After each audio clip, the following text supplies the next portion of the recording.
Good morning. We're here. Good morning.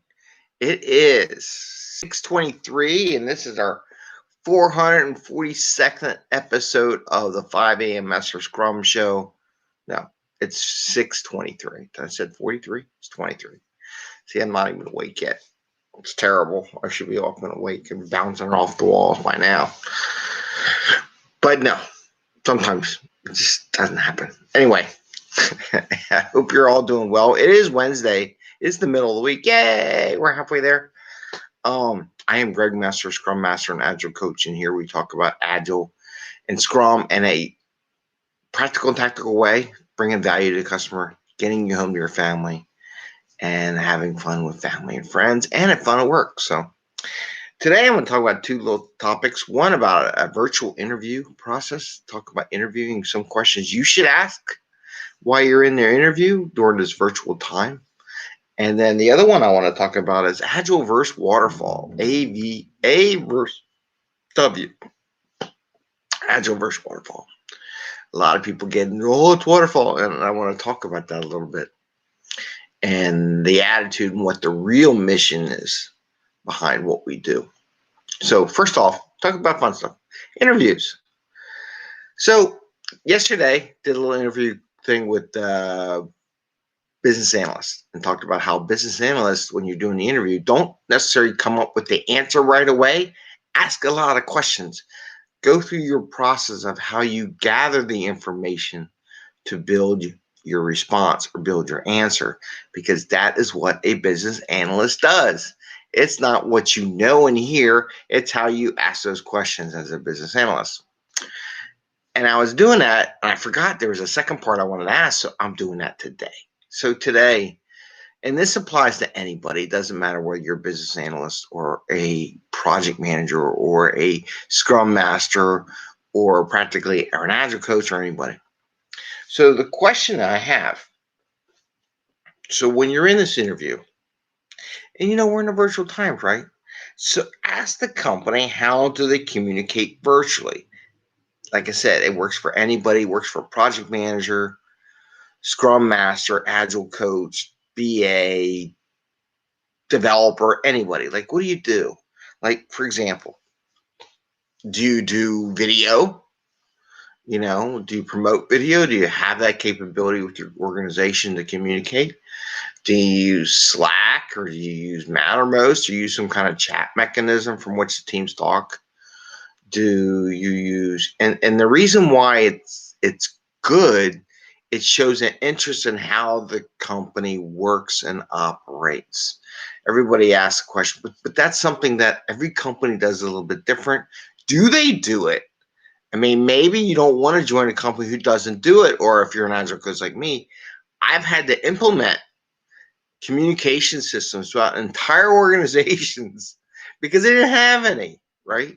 So I had to transform that capability because they just didn't have any. I'm like, how could you not have this? And I'm still fighting in some organizations, some places that we've implemented this and provided these capabilities, but the teams just don't know how to do it. So they live by email, which is, oh my God, it's terrible. And then they wonder why they get all these chains and all this. I'm like, well, that's what this thing's supposed to fix, that problem for you.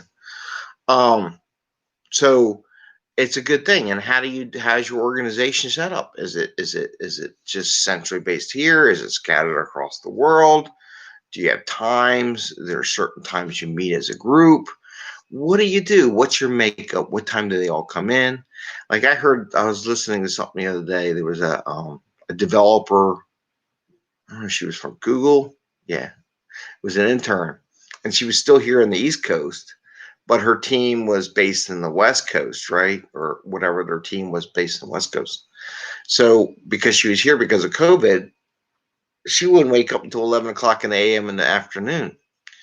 And then she would get on because her 11 o'clock was really 8 o'clock their time. So she was on the call, right? And I guess 9 o'clock would have been, what is 9 o'clock? Because that'd be early. So that'd be, 11 o'clock? Yeah, right? 9, 10, 11. Yeah, sometime around 11 o'clock. Anyway, so she would do that. So those are the kind of questions. What time is your normal work? It's like, are you working a point, or how do you do transitions, and how do you do those time zone things? So there's just some questions you want to ask in a virtual environment just to show an interest in that company. So again, just ask about, do you do this video stuff? Do you use social media? Do you communicate via video? Do you WebEx? Do you use Zoom? What's the preferred thing? Do you have events virtually for the teams to celebrate their achievements? Now that's a nice one, right? If they don't have that, I said, would it be okay if I did that, right? Because some groups don't do it. Because I'll tell you, I've been into places before, and I usually bring the Jenga, right? They got the Jengas. Someone actually stole my Jenga. I mean, either they were really grumpy and just said, bah humbug, no fun, and took my Jenga, or someone literally took my Jenga. No one realized that I bought the thing, but you know, it is what it is. I experiment. It wasn't bad. It was only $10. It was like $10 for the Jenga or something, 10 to 15, somewhere in there. So I'm not going to sweat it. A lot of people had a lot of fun during the time, but you know, that's the question. So do you have virtual celebrations? How do you get together as an organization and celebrate your achievements? That's a good one. I like that one. I'm going to write that one down. Use that for me. Okay, so these are the questions asked. Ask in the virtual world, how do you celebrate? How do you communicate?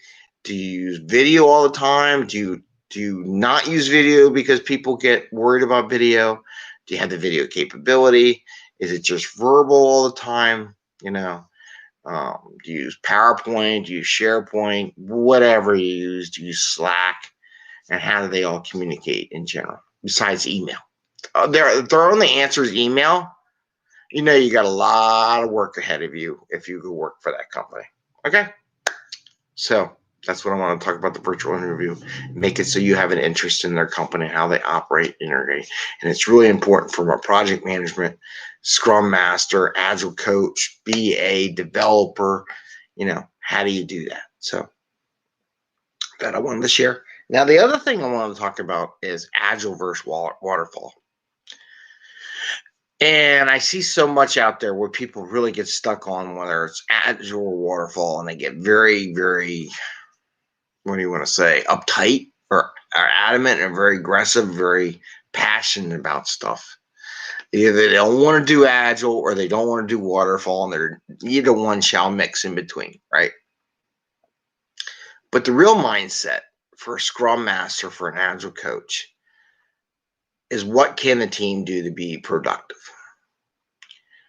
I think Scrum is a great tool to use to be productive. Some would use Kanban. Some would use extreme programming. I love extreme programming. I just don't think it's sustainable for long periods of time. You know, there's other things. And there's the Waterfall where you take a long time to do stuff. They have their advantages and disadvantages.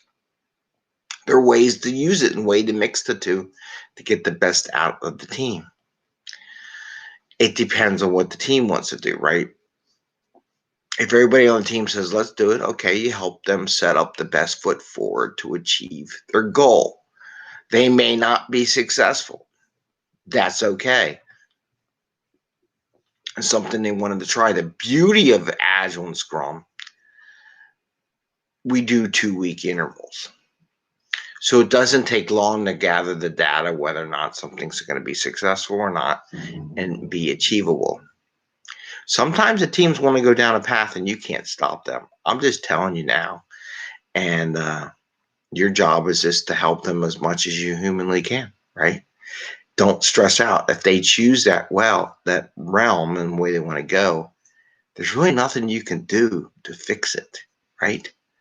You have to be comfortable that, hey, I gave everything I got. I supply them the assistance I can. And when they need help, I help them, right? So you have to not worry about whether or not they go that path, because that is not your job. Your job is to help provide tools, elevate stuff, fix problems if you can, and make sure they're communicating. Now, no matter what system they pick, as long as they're communicating, that's good. When they don't communicate anymore, that's bad. I will say, one thing you can work on, like we say in our mission, what's not up on the wall, but normally is,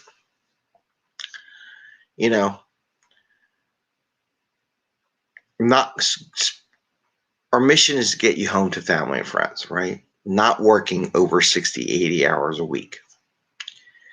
If their process is getting them to work 60, 80 hours a week, you need to start reaching into them and find out, are you happy with this, right? Is this what you really want to do? You don't do it in public forum. You do it one-on-one, right? And you collect enough data to say whether or not they're fine with it, they're happy, they're doing something they really like, and this is really fun, and they're like, hey, man, because like yesterday, Blue Origin set off a rocket, the Russians set off a rocket. It was like Rocket Fest, man. The Blue Origin was one cool. I would take a ride on that. I would, if I had the money, I'd go now. And just, you might have to put a mask on my head, so if I puked as we're going up and down, it's all encapsulated. But I would go for that ride in a second. It looked pretty cool. I would do it. Actually, I'm crazy enough to do it. My kids are probably like, what? But anyway, sometimes people really like what they do and they want to spend the time, and you gotta let them do it. If they're doing it because they're worried about losing their job and stressing out and things need to get done and they're not having fun and they're not happy, then you got to find a way to do it, right? See if they can do it a different way. So the team's not happy. Whether you got to go to HR, you got to go to managers, whatever, doing it the way they're doing it because somebody's driving that force. You have to do something about it, right? And you know what? There's always other jobs if it doesn't work out. But you got to let them go through their pain threshold before they convert. Anyway, that's what I got today. I just want to share that with you. So the two things: one, for the interview, ask them how they operate virtually. Do they have virtual celebrations? How does the groups get together and have a good time? Do they celebrate delivering the product to the customer? Do they get to meet the customer? That would be awesome. And how do you do that? Do you virtual, video, all that kind of stuff? So ask those questions. Be inquisitive about how they operate in this virtual world as an organization. Before, you would just walk around and see everything on the walls and see how people sat around. You can get that, but you can't get that now. So you got to ask them how they operate. And then the other one was Agile versus Waterfall. A lot of passion on both sides. Sometimes as Scrum Master, Agile coach, you have to balance those two passions. And when it really looks like they're having a tough time, is you don't do a public forum, but you got to go back and go into individual and ask them how they're doing. And you can take some of the Agile stuff and sprinkle it into the Waterfall to make the Waterfall a little better. Waterfall may not be better, but they also use Waterfall as an excuse not to deliver software good, by the way. Spread it out. Give them some less stress because they got so much stuff. They need to spread it out over a longer period of time versus working on one thing at a time. I forgot to tell you that. So that's one of the big differences. In the Waterfall, the reason why they spread it out because they're doing 20 different things. In Agile, you do one thing, get it done. Do the next thing, get it done. And that's why that works. And it's less stressful. And why you make your on-time deliveries. Anyway, have a great day. It is Wednesday. Enjoy the day. Ring the little bell. Go watch the Rockets. I haven't watched the Russian one yet because it was in the middle of the night, but I want to go check that out. See, it was a massive thing. They got up there in 3 hours. Crazy. But I hear they had to turn the space station so that it would rendezvous with the rocket. It went so fast where if you take all the time, you can slowly get it lined up. That's why they do it like over a day or two on the other ones versus the Russians. Of course, the Russians, we're going to do it right now. So they go do it.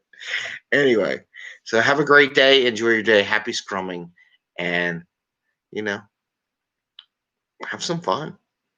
Celebrate your victories and what you get. Find ways to celebrate. That's all I can do. Encourage you. Celebrate. Enjoy.